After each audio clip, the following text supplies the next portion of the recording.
Hello बच्चों, let's see this question. The question says it is observed in a potentiometer experiment that no current passes through the galvanometer when the terminal of the cell are connected across a certain length of potentiometer wire. On the shunting of cell by 2 ohm resistance, the balancing length is reduced to half. The internal resistance of the cell is 4 option दिया हुआ है 4 ohm, 2 ohm, 9 ohm and 18 ohm. Key concept of the question is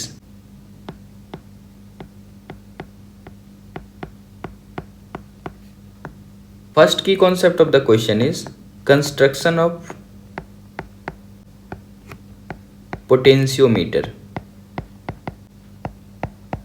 and second key concept of the question is by using Kirchhoff voltage law KVL.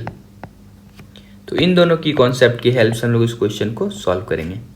Question में दिया गया है कि starting में ऐसा ऑब्जर्व किया गया पोटेंशियोमीटर एक्सपेरिमेंट में, जो गैल्वेनोमीटर कोई डिफ्लेक्शन शो नहीं कर रहा है कब, जब सेल को कनेक्ट किया गया है उसके अक्रॉस और कुछ लेंथ आ रहा है पोटेंशियोमीटर वायर में। तो ये फर्स्ट वाला जो फिगर है इसे आप लोग फर्स्ट ले लो।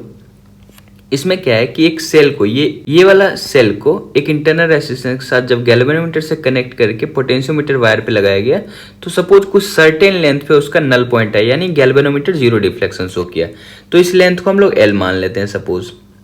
इसके अलावा दूसरा कहा गया है on a shunting of resistance of cell 2 ohm. इसी कंडीशन में अगर 2 ओम वाले रेसिस्टेंस को शंट कर दिया जाए इस बैटरी को, तो जो लेंथ है, बैलेंसिंग लेंथ है, वो हाफ हो जा रहा है। तो हमें पता करना है कि इस सेल का जो ये इंटरनल रेसिस्टेंस ये आ रहा है कितना होगा। तो दूसरे कंडीशन में आप देखो, मैं इसी में क्या किया हूँ, ये 2 ओम का एक रेसिस्टेंस इसके साथ शंट कर दिया हूँ। ये जो बैटरी था इसके साथ ये 2 ओम का रेसिस्टेंस शंट कर दिया हूँ। तो हमें यह क्या पता करना है, ये इंटरनल रेसिस्टेंस आर का वैल्यू क्या होगा। ईएमएफ हमें दिया हुआ नहीं है तो ये भी हमें फाइंड करना है, इसके अलावा हमें आर भी फाइंड करना है। अब पोटेंशियोमीटर का कंस्ट्रक्शन कुछ ऐसा होता है, ये जो वायर है ये पोटेंशियोमीटर वायर है, ये वाला। अगर मैं इसे नेम दे दूं ए और इसे बी, तो ये पोटेंशियोमीटर वायर है और ऊपर ये प्राइमरी सेल कनेक्ट होता है, ये सब बैटरी लगा होता है और एक ये रियोस्टेट या रेसिस्टेंस लगा होता है।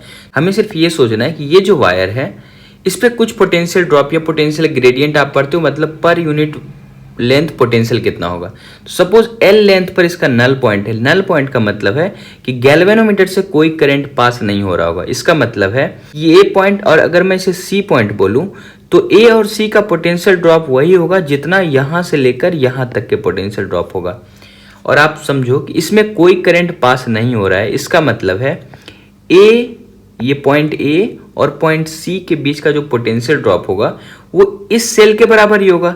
तो सपोज इसका जो वोल्टेज मैं मान लेता हूं V, कि ये जो L लेंथ का जो वायर जहां पे नल पॉइंट आ रहा है वहां तक का वोल्टेज V है, मतलब पोटेंशियल ड्रॉप A से लेकर C तक के बीच का जो पोटेंशियल ड्रॉप है वो सपोज B है। इसका मतलब है कि अगर आप यहां से EMF का वैल्यू निकालोगे, E का वैल्यू, तो ये किसके बराबर हो जाएगा, V के बराबर हो जाएगा। ऐसा इसीलिए क्योंकि इस पॉइंट से लेकर इस पॉइंट तक कोई करंट नहीं फ्लो हो रहा है। तो पोटेंशियल ड्रॉप यहाँ से अगर मैं इसे ये भी ए पॉइंट है एक्चुअली, और इसे मैं कोई एक्स पॉइंट दे दे रहा हूँ, तो ए और एक्स के बीच का वही पोटेंशियल ड्रॉप होगा जो ए और सी के बीच होगा, तभी तो गैल्वेनोमीटर से करंट पास नहीं होगा। तो इसका मतलब है कि E इक्वल टू वी आ गया। तो एक तो हमें पता चल गया। दूसरा कंडीशन में कहा जा रहा है जब हम लोग इसको शंट कर रहे हैं एक 2 ओम के रेसिस्टेंस से, तो जो बैलेंसिंग लेंथ है वो हाफ हो जा रहा है। हाफ कहने का मतलब है कि पहले एल था तो L/2 हो जाएगा।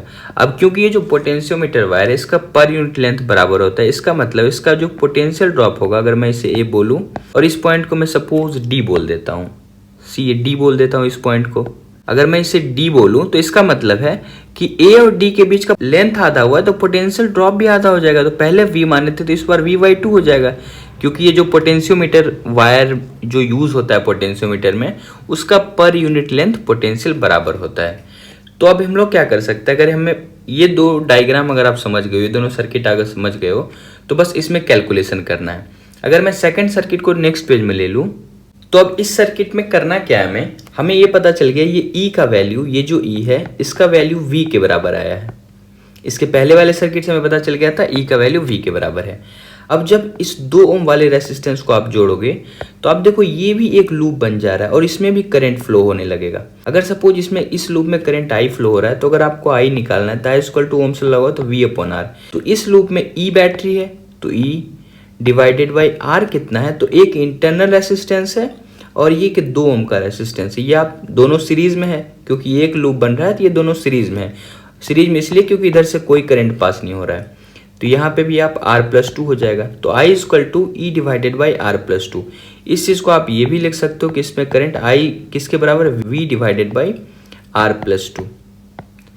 अब कहा गया है सपोज इसे मैं पॉइंट मान लेता हूँ, सपोज इसे मैं P पॉइंट मान लेता हूँ और इस पॉइंट को Q मान लेता हूँ। इसका मतलब है कि गैल्वेनोमीटर से अगर जीरो डिफ्लेक्शन शो कर रहा है तो P और Q का पोटेंशियल ड्रॉप वही होगा ना जो A और D का होगा। तो यहां से अगर आप P और Q में KVL लगाओ तो मैं लिख रहा हूं VP और रेसिस्टेंस के क्रॉस पोटेंशियल ड्रॉप होगा -IR। तो I का वैल्यू हमें पता चल गया है V डिवाइडेड बाई R+2 और इंटू R कितना है, ये 2 ओम का रेसिस्टेंस लगा है, ये वाला 2 ओम का, इज इक्वल टू हम लोग कहाँ पहुंच गए Q पे। तो मैं लिख सकता हूँ VQ। तो आप देखोगे अगर मैं Q को इधर लाऊं तो इससे मैं क्या लिख सकता हूँ VP minus VQ is equal to, अगर इन सभी को उधर ले जाऊं तो ये हो जाएगा 2V डिवाइडेड बाई R+2। और आप सोच सकते हो ये जो वैल्यू है ये एक्चुअल में 2VP माइनस VQ ये किसके बराबर होगा, तो इन दोनों पॉइंट के बीच का पोटेंशियल ड्रॉप। अगर गैल्वेनोमीटर जीरो डिफ्लेक्शन शो कर रहा है तो ये A और D के बीच का पोटेंशियल ड्रॉप होगा और A और D के बीच का पोटेंशियल ड्रॉप क्या है, V/2। तो आप VP माइनस VQ की जगह लिख सकते हो V/2 इज इक्वल टू ये 2V डिवाइडेड बाई R+2। यहाँ से क्या होगा, V से V कैंसिल आउट हो जाएगा, अगर आप क्रॉस मल्टीप्लाई करो तो R+2 is equal to 2 into 2 4 हो जाएगा। तो यहाँ से R का वैल्यू 4 माइनस 2 इक्वल टू 2 ओम आ जाएगा। तो यहाँ से आपको पता चल गया कि बैटरी का इंटरनल रेसिस्टेंस 2 ओम आ जाएगा।